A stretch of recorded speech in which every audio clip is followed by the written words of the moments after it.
मैं हूं अंकित अवस्थी और आज मैं जहां पर खड़ा हूं इस जगह को वेस्ट बैंक कहते हैं।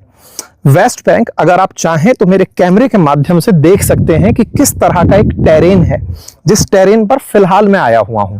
जिस जगह मैं खड़ा हूं इस जगह का आज के सेशन में ऐतिहासिक महत्व डिस्कस करने के लिए, क्योंकि रिसेंटली आप लोगों ने जिस तरह से इजराइल और गाजा के बीच के संघर्ष को सुना, उसके बाद एक बड़ा सवाल निकल कर आया था, क्योंकि फ्रांस ने और ब्रिटेन ने कहा कि वो फिलिस्तीन को मान्यता देने जा रहे हैं।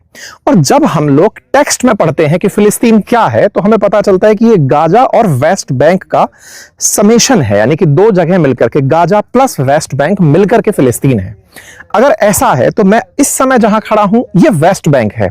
अगर आपने जो लाइन सही सुनी कि West Bank plus Gaza is Palestine, तो according to your textbook knowledge I am in Palestine right now. So how come is it possible?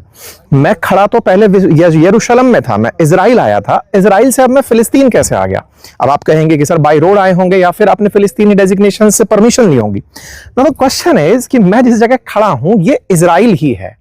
फिर से एक सवाल बनेगा, फिलिस्तीन में वेस्ट बैंक होता है तो आप वेस्ट बैंक में खड़े हैं, और वेस्ट बैंक में जहां आप खड़े हैं ये जगह इजराइल है। ये थोड़ा समझ नहीं आया, तो चलिए अब इसको आसान करते हैं।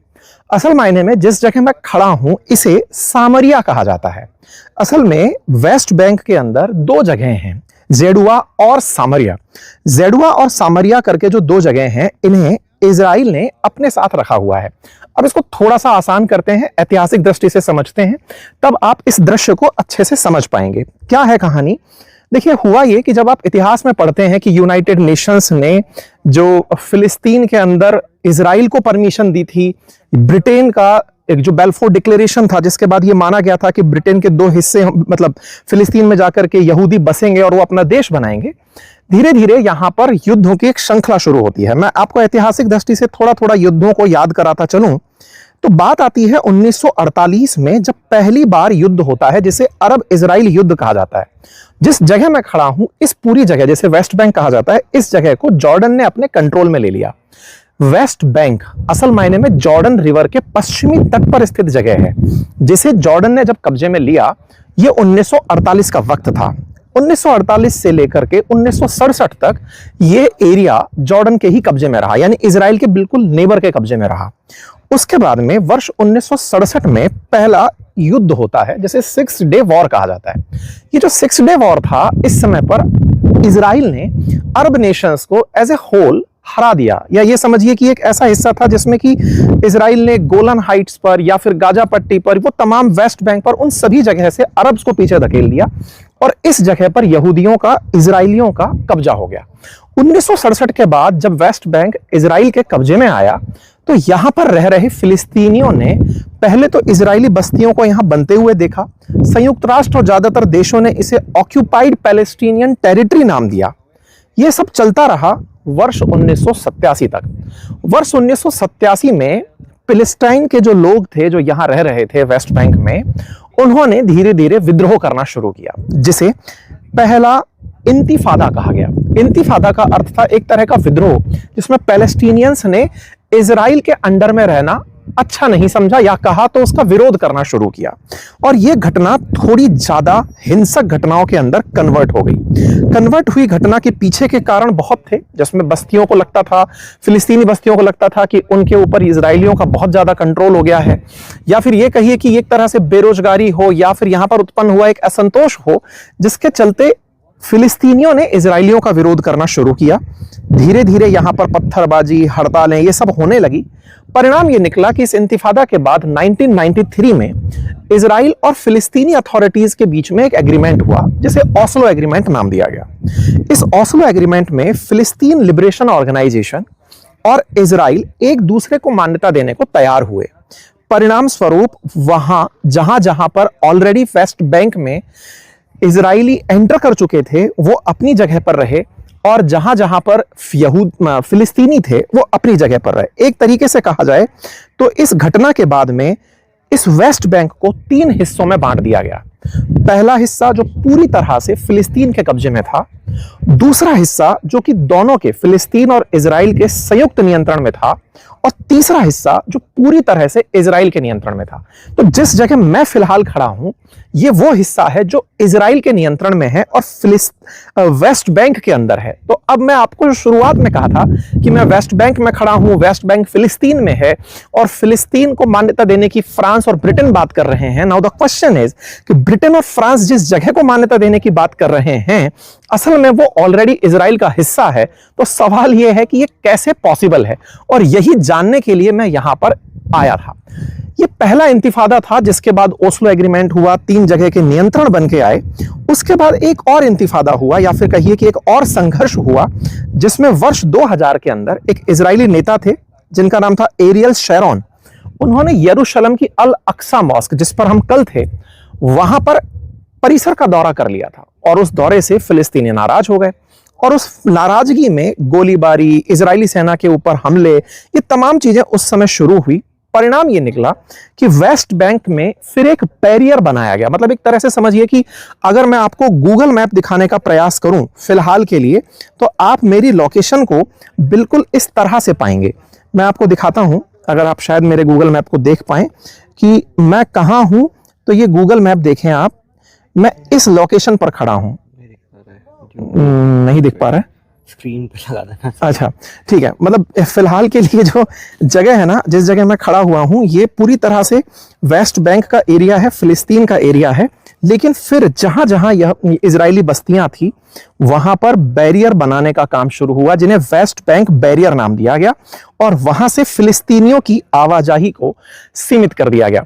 तो जिस चीज को हम टेक्स्ट बुक में पढ़ते हैं, टेक्स्ट बुक में हम पढ़ते हैं कि वेस्ट बैंक मतलब पूरी तरह से फिलिस्तीन है, गाजा पट्टी पूरी तरह से फिलिस्तीन है। वास्तविकता में जब मैं खुद वेस्ट बैंक में खड़ा हूं इजरायली वीजा पे, तो ये बड़ा सवाल बनता है कि असल मायने में वेस्ट बैंक क्या है और कैसे ये संभव है कि जब आप कहते हो कि फिलिस्तीन को मान्यता देंगे तो इस तरह से। मैं आपको आइए कुछ तस्वीरें दिखाता हूं जिसे आप देख करके अंदाजा लगा पाएंगे कि ये पूरा क्षेत्र किस तरह से स्कैटर्ड बसा हुआ है। असल मायने में ज्योग्राफिकली अभी मैं आपको मैप दिखाऊंगा जिसमें आप देखेंगे कि जिस जगह मैं खड़ा हूं ये एक पहाड़ी एरिया है, और इस पहाड़ी एरिया से बहुत सारे क्रिश्चियंस अपनी पैदाइश को मानते हैं। जूस अपने लिए बहुत ज्यादा अपने इतिहास को रिलेट करते हैं कि इसी पहाड़ी पर अब्राहम और उनके रिलेटिव्स जो थे उनका जन्म हुआ था। तो इस पहाड़ी से अगर मैं आपको इजराइल की कैपिटल जो कि इंडिया मानता है दैट इज तेल अवीव, उसे आप अगर जूम करके देखें तो वो सामने तेल अवीव है। चूंकि यहां डेजर्ट एरिया है, पहाड़ से अगर आप देख पाएं तो वो दूर जो बड़ी बड़ी इमारतें दिख रही हैं वो तेल अवीव है। और उससे पहले ये जो छोटी वाली टेरिटरी बनी हुई है, छोटी सी जो जगह बनी हुई है, ये जगह असल मायने में फिलिस्तीन की है। ये फिलिस्तीन का वेस्ट बैंक, उधर की तरफ आपको तेल अवीव दिख रहा है और वहीं पर इनका एयरपोर्ट है। मतलब जिस जगह हम खड़े हैं, अगर यहां से कोई व्यक्ति यहां के एयरपोर्ट को, तेल अवीव को देखना चाहे तो विजिट कर सकता है। मतलब वेस्ट बैंक एक प्रकार से इतनी स्ट्रेटेजिक पहाड़ी लोकेशन है जिससे पूरी तरह से इजराइल पर कंट्रोल किया जा सकता है। उधर जहां हम खड़े हैं उसके दूसरी तरफ इस पहाड़ी से यरूशलेम दिखाई देता है। तो एक तरह से वेस्ट बैंक की इंपॉर्टेंस इजराइल के लिए बहुत ज्यादा है, और इसी को समझने के लिए आज मैं यहां आया हूं। Let me explain my audience.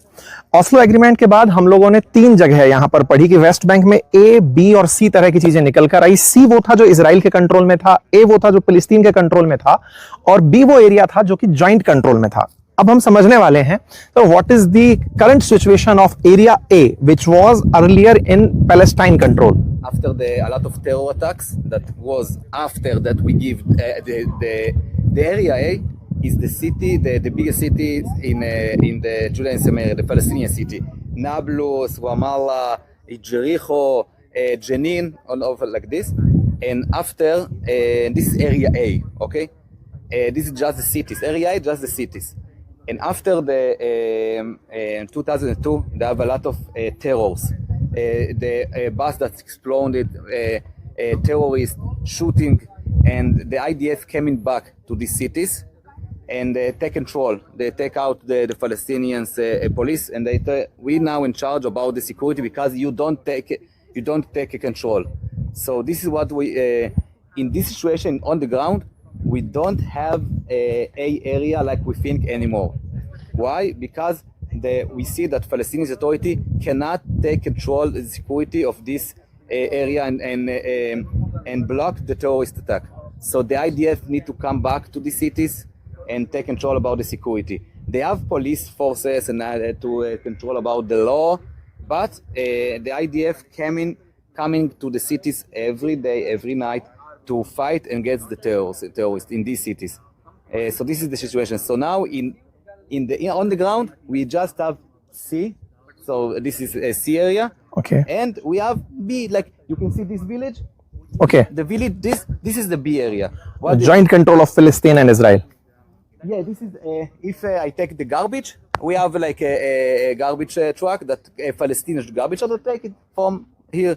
If I want to education system, they have their own education system. But the security, if we have intelligence about terrorists, about I don't know terror from here, from this village that happened. Okay. Let me clarify to my audience first. Now the area A is not anymore. On the ground. On the paper we have area. Yes, on the paper you have. On the ground, it is not there. We need unfortunately to take control because the Palestinian Authority. Okay. And area B, which was earlier in joint control of Israel and Palestine, now it is also in security of Israel. Is it so? Yeah, area B always be in security of Israel. Okay. And thirdly, when I was coming here, some signboards were there. Israelis are not allowed. What does that mean? So I invite you to see. This is down there. So maybe go there. You can go nearby. Okay. So when you see this red sign, yes, that Israel is very dangerous to come here. Yes, it's A area. Yeah. So maybe you take attention. Maybe in other sign of the signs you can write. Maybe we can see this Israeli area. Palestinians is very dangerous to come here. You don't see it. Why? Why just is one way? Why if I come into this village, a lot of percent that I cannot coming back alive. Why the Palestinians and you come travel in this road, you can see the Palestinians cars driving in this road. Why they don't need to afraid from us? So what the scientists you see, this is exactly this difficult and security issue that if I go to Arab village, probably I don't get get from here alive. If they coming to this road. So actually, I have seen number plates of car are different. They are yellow plate colors of Palestine and white number plates are of Israel, isn't so? Yeah, the white is the Palestinians cars. Okay. And the green and the yellow is the Israelis car. Okay. My car is with the white, and if you can see this car that travel there. Okay. This with the Palestinians. If I come in there with my yellow plane license. I think my car was broken in 5-6 minutes. Okay तो situation ऐसी है कि ये जगह control में है और इस कंट्रोल वाली जगह में जहां मैंने बी वाला एरिया बोला जो हमारे पीछे एक बार जूम करके अगर देख सकते हैं तो वो जूम करके जो कॉलोनी हमें दिख रही है वो असल मायने में पैलेस्टीनियन कॉलोनी है। सिक्योरिटी वहां पर इजरायली है, लेकिन इसके बावजूद भी पैलेस्टीनियंस ने वहां पर बोर्ड लगाए हुए हैं कि इजरायलीज आर नॉट अलाउड। उम्मीद करता हूं कि आपको यह जानकारी with our maps and pictures ठीक से समझ में आई होगी। ज्यादा जानकारी के लिए जुड़े रहिए, चैनल को सब्सक्राइब कीजिए। Thank you.